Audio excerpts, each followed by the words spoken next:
Alberta Primetime with Michael Higgins. Welcome to Alberta Primetime. Ahead tonight, our politics panel on Calgary's pushback against provincial tax hikes. But first, renewed talk of a PST. I would say that all of those voices that are asking for it, then maybe they should put their boots where their mouth is and go out and try to get some signatures if they're so intent on it. Well, the Premier says the door remains closed on her government embracing a provincial sales tax to contend with deficit dynamics. She is open to a citizen initiative for a vote on one, and with enough signatures, it would be able to get on the October 19th referendum ballot. Joining us now, Trevor Toome, Director of Fiscal and Economic Policy at the School of Public Policy and Professor of Economics at the University of Calgary. Trevor, good to see you. Welcome back, sir. Great to be here. Thanks for having me on. All right. On Budget Day, Finance Minister Nate Horner made a comment about kitchen table discussions around the question, is this the right tax structure for the province? So I'll ask you, how much room is there right now for a provincial conversation on tax structure?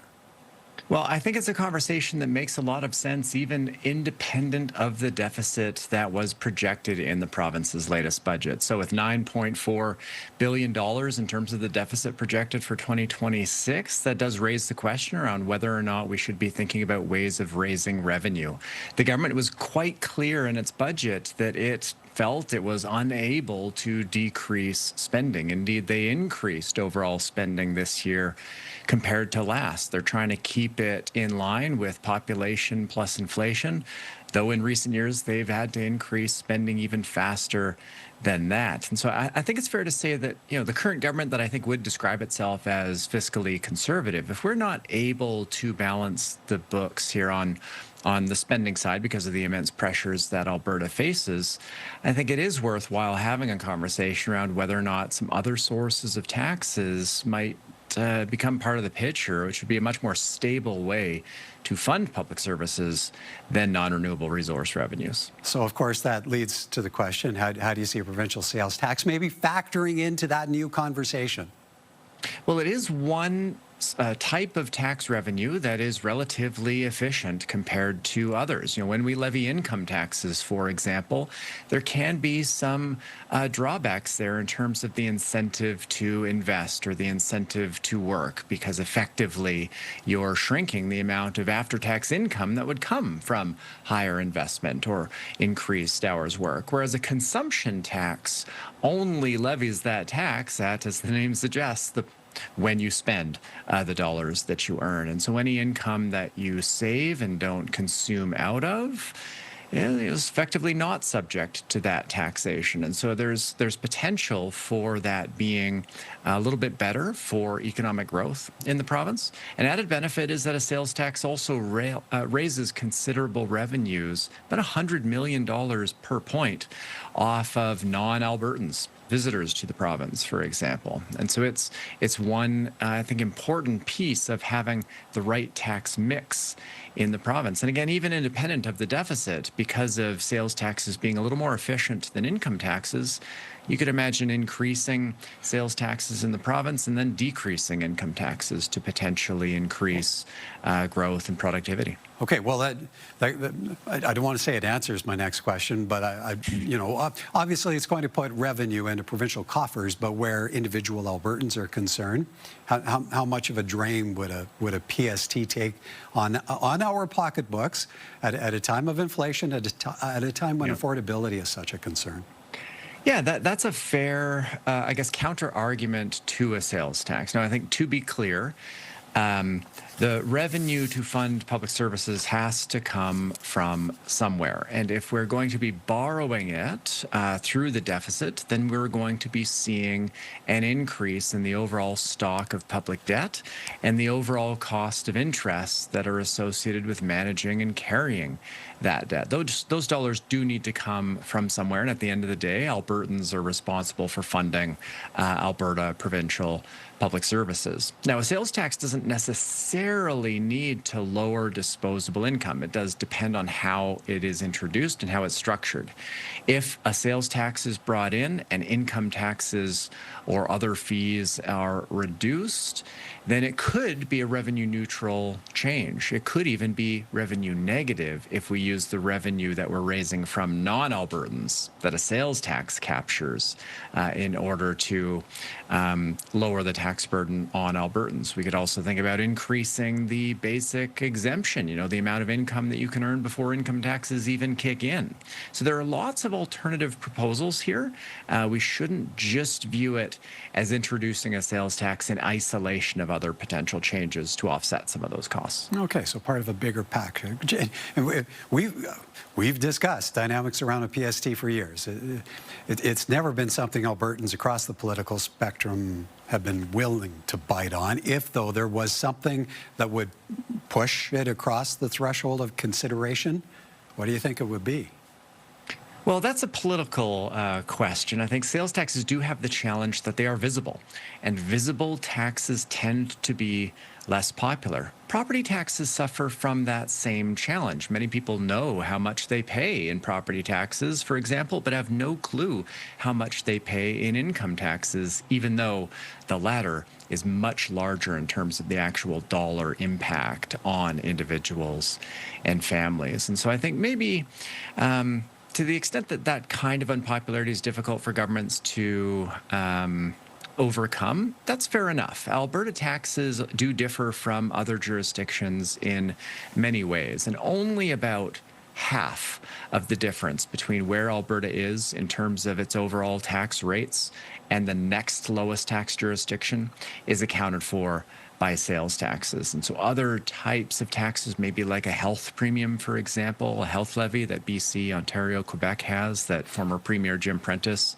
suggested we introduce in 2015, that should also be a part of the conversation too. So I don't think we should view it as just a sales tax or nothing, but we could have a conversation more broadly about the structure of revenue in Alberta and whether or not that can help dampen the volatility from resource revenues. Okay, maybe one more quick one for you. You brought up some of the dynamics around the budget earlier. How concerned should Albertans be that the government does not include a plan for recovery in this latest budget? How worrisome is that for the financial picture?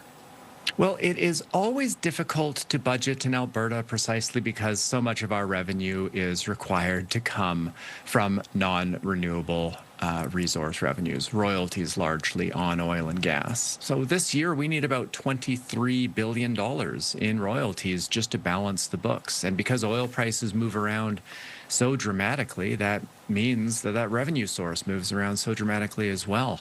So it's tough for the government. Their fiscal framework was kind of a rule they had on the books as of 2023 that was meant to force the government to have a plan to balance the budget, but they did abandon that framework in this latest budget. And so I'm not sure I'd characterize it as worrisome for Albertans. We're going into this challenge in a really strong position. We can carry and manage and service the increase in public debt that we're potentially likely to see over the coming years. But we can also keep in mind that oil prices are quite volatile. On Thursday of this week, reaching nearly $81 per barrel as a result of conflict with Iran. If those high oil prices remain, then we could very well be looking at a surplus this year. Yeah, that's a $15 difference even compared to when the budget was delivered last week. All right, we'll have to leave it there for time. As always, appreciate your time, Trevor. Thank you, sir. Thank you. Take care. Trevor Toome, Professor of Economics at the University of Calgary.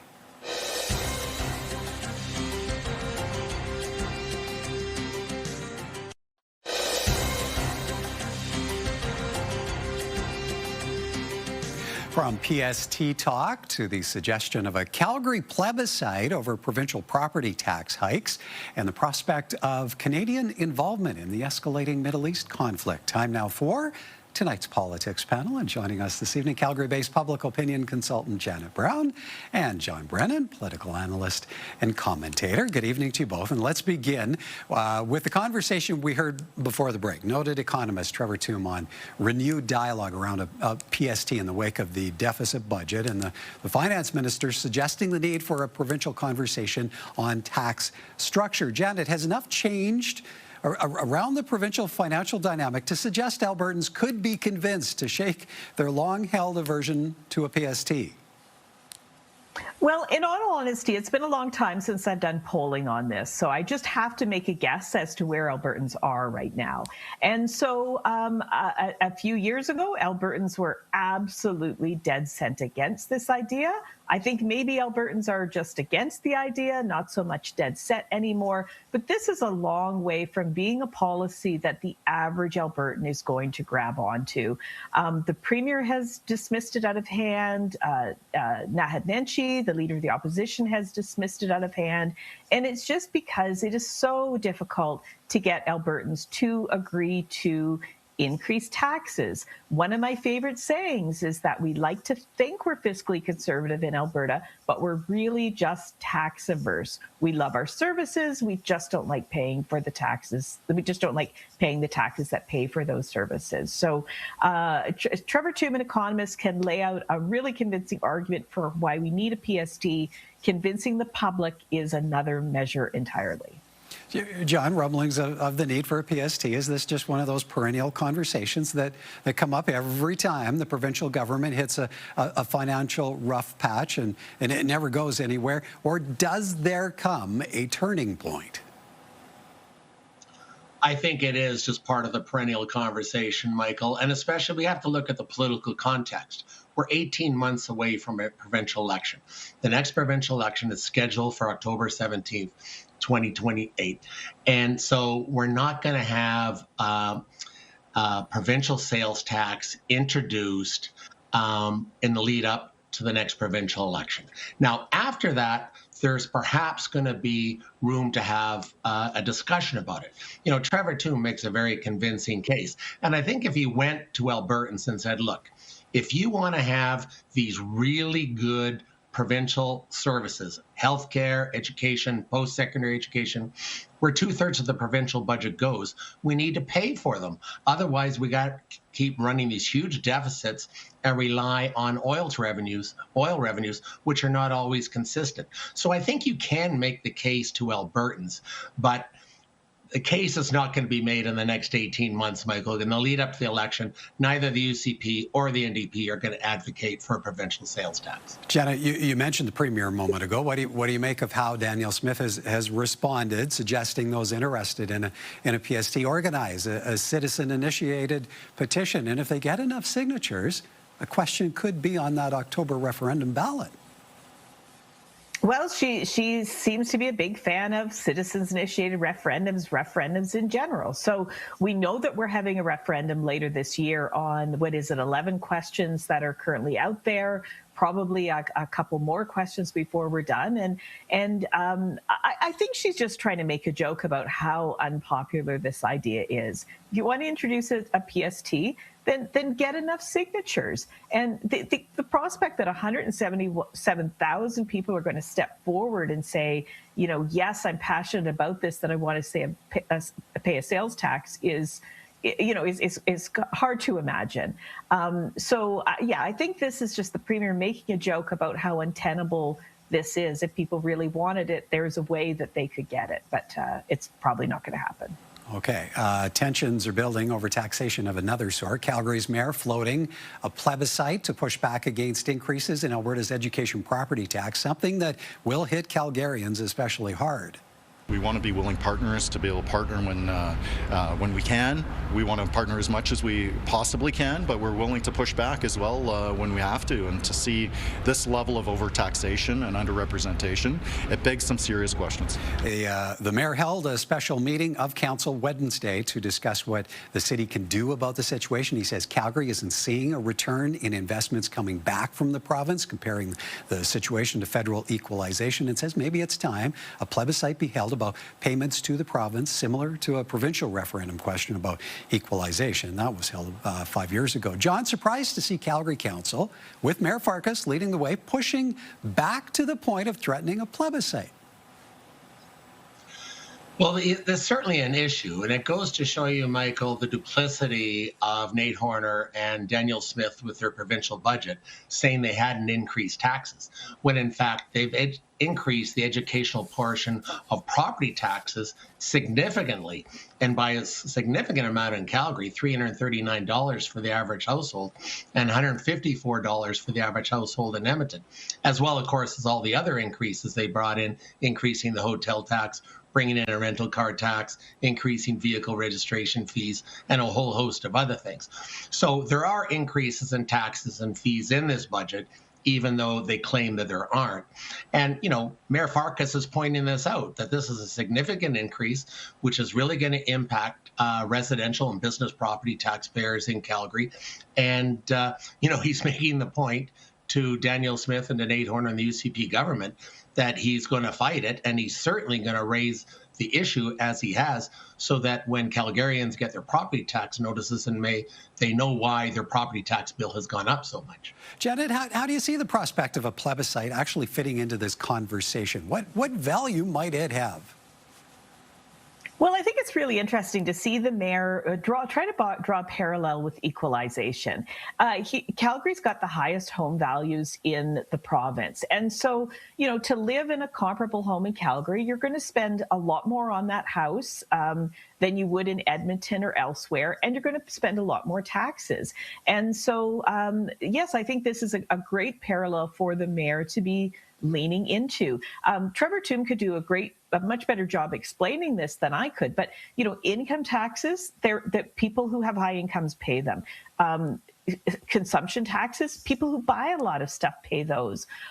Taxes on your home or your business are a little bit different. They're not geared to your income. So imagine there's a lot of seniors here in Calgary who have houses with very, very high values, but a $300 tax increase to them is significant. And I think you can really muster sympathy for how increasing property taxes is a much harder thing for consumers to absorb than other types of taxes. So I don't think you're going to get signatures together to add a sales tax, but you might get signatures together to drop property taxes. All right.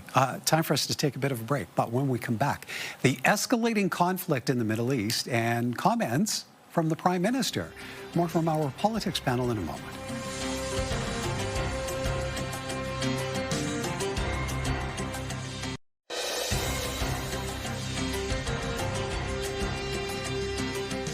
Welcome back. As war in Iran continues to escalate, Prime Minister Mark Carney was asked during a news conference while in Australia if Canada could play a role in military action. One can never categorically rule out participation. We will stand by our allies when it makes sense. There's a distinction between the offensive actions that were taken and are being taken by the United States and Israel, that were taken by them without consultation with Canada, with other allies, and we're not party to those actions. But we will always defend Canadians. We will always stand by and defend our allies when called upon.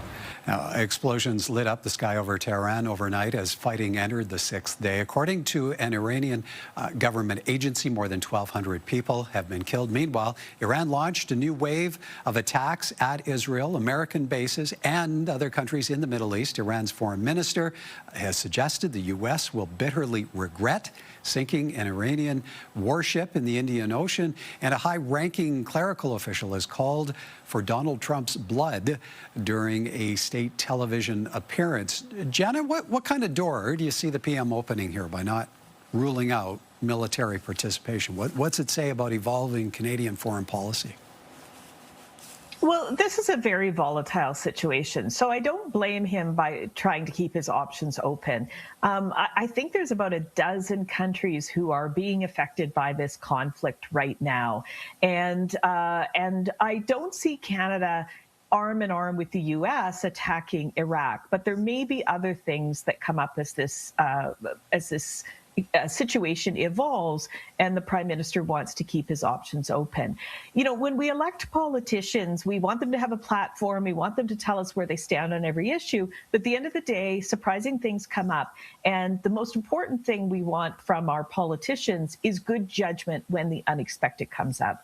And I think that's why Mark Carney continues to lead in the polls right now, is because he has this calm demeanor. He's not somebody to slam doors. And I don't think he has any choice but to keep the options open, given the situation is ever changing and volatile. Well, and John, to what degree might this be a means of managing relations with our neighbor to the south?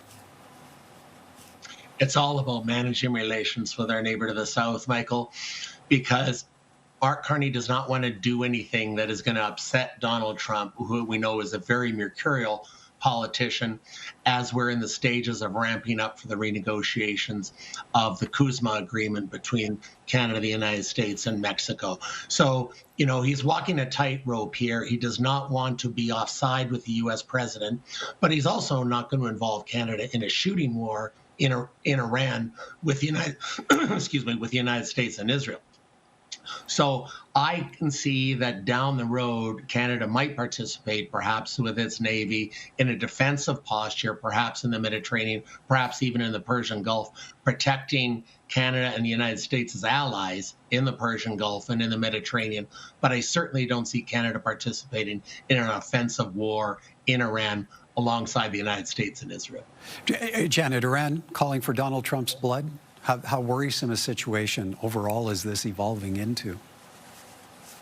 Well, I mean, the experts agree that Iran is a big source of terrorism. And so I think everyone in the world has to be on guard. It seems like a very far off conflict. But as I said, it's now touching 12 countries.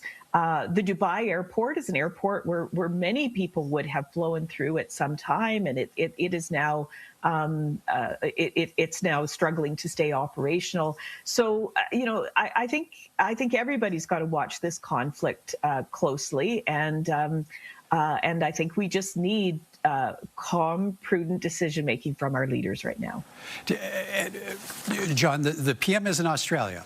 The second of three stops on Mark Carney's latest trade mission. He's addressed that nation's parliament, signed new agreements on critical minerals. What degree of success do you see this latest trade mission generating outside of that spotlight on what's happening in the Middle East? Well, I'm sure Mark Carney's not happy about the fact that his trip has been sideswiped by Donald Trump's war in Iran. But that being said, I think so far the trip has been successful. It was certainly very successful in India, Michael, especially the big deal that Cameco signed with India to supply over $2 billion worth of uranium to India for its nuclear power plants. And this agreement that was announced yesterday on critical minerals with Australia will also be helpful. What Mark Carney is doing, Michael, and this follows from the Davos speech, is he's building a network of friends and allies around the world amongst the middle powers. And of course, a country like Australia, which is also part of the British Commonwealth, also a former British colony, you know, it's a natural ally to Canada. And you can see the relationship that Carney had with Prime Minister Albanese from Australia yesterday was very friendly and very positive. So this will benefit Canada in the long run, the fact that Mark Carney is developing these friends and allies around the world. Maybe 30 seconds left for you, Janet. Building relations first in India, heightening ties with Australia. What pressure does that put on the Carney entourage to deliver with the final stop in Japan? Well, I think the Prime Minister is making a lot of headway with negotiations with different countries. But the thing people are starting to squawk about is major projects. He's doing a great job with trade deals with other countries, but I think now he's got to start turning his attention domestically and start to get some of these major projects started that he's been promising. All right. We'll leave it there for time. Great to see you both. Thank you for this. Thanks, Michael.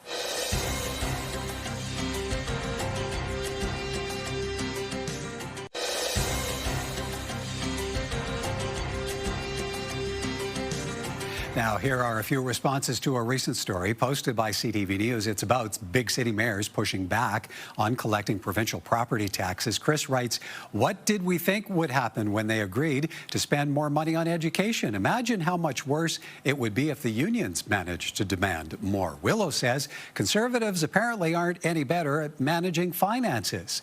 Not politically correct thinks keep increasing taxes at double the rate of inflation and eventually the system will break. T-Van writes, Danielle Smith fights the federal government for unfair heavy taxation grabs, and here in our own province, she hits the cities with huge tax hikes. Go figure. Have your say. Email us anytime at comments@albertaprimetime.com. Coming up tomorrow, as petition efforts continue to build toward a possible fall referendum on separation, we'll find out how First Nations leaders in the province are responding. That's on Friday. Until then, have a great evening, everyone. From all of us at Alberta Primetime, thank you for watching, and join us again next time.